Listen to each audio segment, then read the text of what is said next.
How to get the most out of study groups, office hours, and tutoring. If you're not getting straight A's, passing classes, you struggle with test anxiety, or you're not enjoying school, then you're probably not attending study groups, office hours, and tutoring. We'll explore how to prepare for these sessions and how to get the most out of them so you can get better grades and build more confidence. First, let's define each quickly. A study group is when you and some classmates meet virtually or in person at a library, empty classroom, or other place to study for a test, to review your notes, work on a project, or do homework.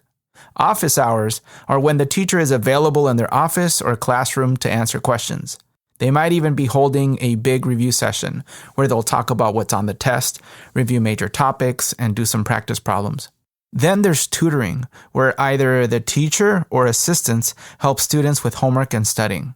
Study hall can also be the same thing, but it's sometimes monitored by other teachers and adult staff who supervise and do their best to help, but you'll mostly rely on your peers. I'll talk about general tips for preparing for all of these, and in the end, I'll share what I found to be the best study group protocol.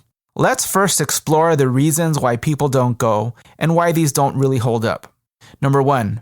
People think it's for nerds.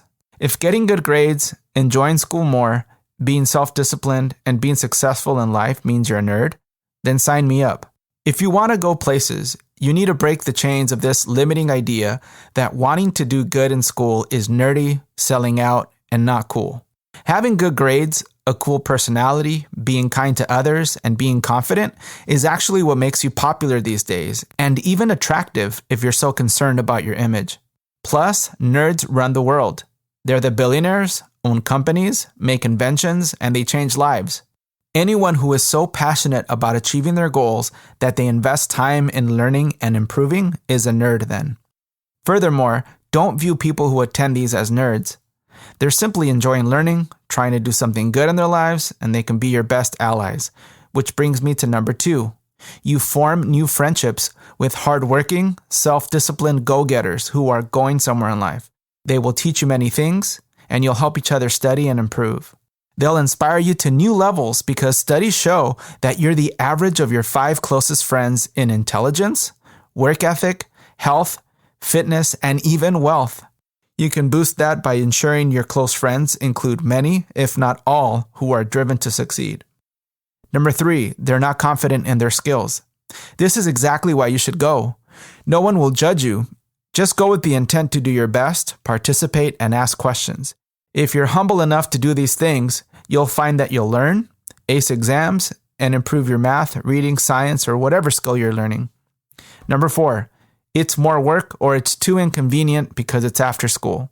What's more inconvenient is not passing your classes, not graduating, signing up and then not passing an AP test, and having to take summer school, continuation school, or remedial college classes because you didn't want to stay a couple of hours after school.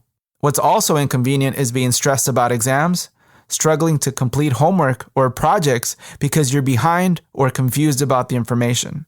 In these sessions, you can actually get all your work done, learn study tips, and gain confidence. You end up liking school even more and learn how to be a powerful student. You actually buy back more time once you learn how to be a more effective student. You get home feeling accomplished, and now you can do whatever your heart desires, guilt-free. Number 5, my friends won't be there.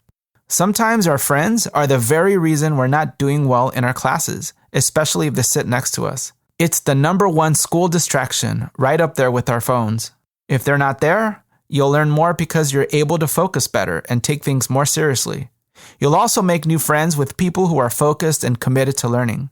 Once you're more self-disciplined, you can invite your friends if they need support too, and begin uplifting your peers to become more studious as well. Number 6, you connect with your teachers. Especially in tutoring, study hall, or office hours, these are great places to get to know your instructors better. They tend to be even nicer, appear more human, and they just love when students go because it proves to them that you care about their class. They even give you helpful hints about upcoming exams. You want your teachers to like and respect you. They might be writing you a letter of recommendation one day. That extra connection means they'll devote even more time and energy to help you succeed. They can even become your mentor, and it makes school more fun and meaningful. Number 7, you enjoy learning.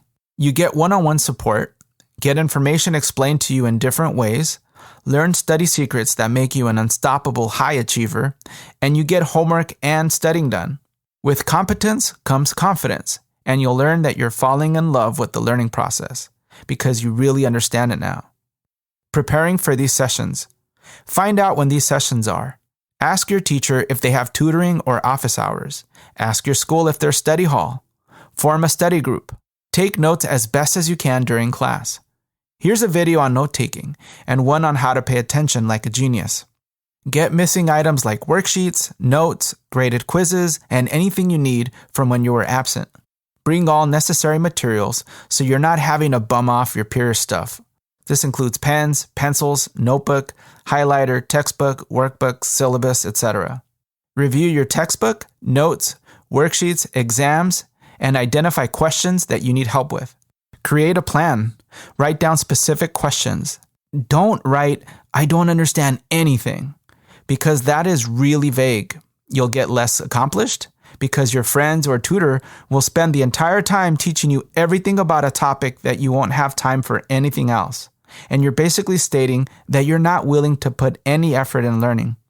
Instead, identify what you already know, what you've tried, and where you're stuck, and write specific questions like, "How do I set up these types of problems? Can you explain the third cause of the war? Because I'm confused by the part where blank. Why did we divide by 12 here? Can you explain this part of the question prompt? I'm stuck on understanding step number 3. I already tried X, Y, and Z, but I get a different answer." Even ask for study tips. How do I memorize words like this? How do you prevent yourself from stressing? Or test-taking tips. What's your strategy for multiple choice questions?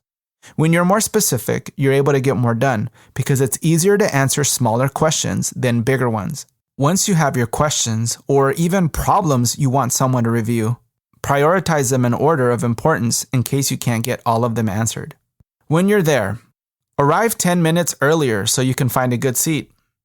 Show respect and be kind to the teacher, peer tutors, or assistants. If in a study group, take it serious so you don't waste anyone else's time. Do your part and give it your all. Don't be passive. The tutor can't work miracles if you don't want to try and learn. Be patient with yourself if you make mistakes, lose focus, or get frustrated. Learning is difficult and hard work. Be self-compassionate and remember it's part of the process. View mistakes as learning opportunities because each time you lose focus and regain it, you're strengthening your attention. If you get frustrated, breathe deeply, acknowledge that it's normal, break the problem down into smaller chunks, ask questions, and don't be afraid to ask if they can explain it in a different way. Remove distractions and don't talk to peers while the person is teaching. Sit up close to the instructor or other top students, but away from chatty friends. Ask questions and participate. Don't interrupt others. Find ways to add value, like being kind, helpful, optimistic, and encouraging to others. Share study tips of your own. Lend an extra pencil. Hold the door for someone, or help someone solve a problem. They'll want to work with you even more. Advocate for yourself. Those who ask for help get what they need. Being shy, quiet, and expecting others to help you won't work. Many of us don't ask because we don't know how to ask for it, or we wait too long and forget our question. Write your questions down and don't be afraid to interrupt someone who's explaining something, especially if they demand questions from you. Learn more about how to ask for help with this video. Here's some phrases that might help. If you want to pause someone for a quick related question, you can say, "Sorry to stop you, but hold that thought for a second. Let me ask you this. Can I pause you right there? Before you continue, can you answer this? One moment, please. Pardon my interruption. Just 1 second." Other questions include, "How did you know to blank? Why did you blank? I noticed you blank. Can you explain this part? Can you explain that with an analogy? Can you explain that in another way? Can you break that down into smaller steps, please? What does blank mean? Let me try this problem on my own, and you can tell me what I'm missing or what step I need to work on." Take notes as you hear the information by summarizing the key ideas, key details, vocabulary words, and any helpful examples. Copy what they write step by step if they're solving problems. Write specific questions so you can ask them when appropriate. Get the contact information of peers in the room who might make great study partners who will push your academic game to the next level. Create a group text or email to share tips, resources, and to organize future collaborations. Be grateful. Thank your peers or teachers by saying thank you. Write them a short thank you card or note. They need to be thanked. We sometimes take our peers and teachers for granted, and a simple thank you can go a long way. Leave with an action plan that includes next steps, like what you need to study further, what problems to practice, ways to remember an idea or concept, mistakes to learn from, when the next session is, and even learning videos to watch. Include any skills you need to improve on. Maybe you're a bit behind in your math skills and need more practice with some fundamentals. And add extra practice time to your study plan. If you realize that you're a bit behind others, who cares? It just means you have to work a bit harder to catch up, but you eventually will. So let go of having to be caught up now. Remember, you can get bitter or better. Review and revise your study process. Identify what went well, what needs to improve, and how you'll even be more prepared next time. A powerful study group protocol. First, join a study group dream team with peers who are serious about learning. I made the mistake of studying with my friends in high school and college, and let me tell you, it was a mess. We joked around, went off topic, no one was prepared, no one even knew how to study, and it was the biggest waste of time. I left more confused and stressed than before. So don't study with friends. You want peers who are hardworking, knowledgeable, and will push you to do your best. If you're not passing any classes, join a group of people who are doing just a bit better than you so you don't feel so far behind. Second comes the pre-work before you actually meet with your group. Divide up the material to be studied so that everyone is in charge of a specific topic or topics or chapters. Everyone's going to review everything, but will become the master of a specific section. Create mini lessons or presentations. Each member will study their specific chapter and become a master of it. Create a one-page condensed notes sheet with the key ideas, examples, and most important details, including visuals, analogies, diagrams, completed sample problems, and maybe even make a practice quiz or test questions. Be ready to explain your section to your peers in a fun and creative way. You can even include a phone video, bring a whiteboard to draw things, and other methods you see your own teachers using. You don't want to regurgitate your notes, but instead teach it in a way that makes it easier to understand. Make a copy of your one-pager and test questions for each member. Find a quiet study place, devoid of distractions, like a library study room, coffee shop, quiet diner, bookstore, park, tutoring or study center, empty classroom, school lounge area, a local community center, or a friend's house as long as family members are notified that they'll need to keep the noise level and interruptions down. Teach each other.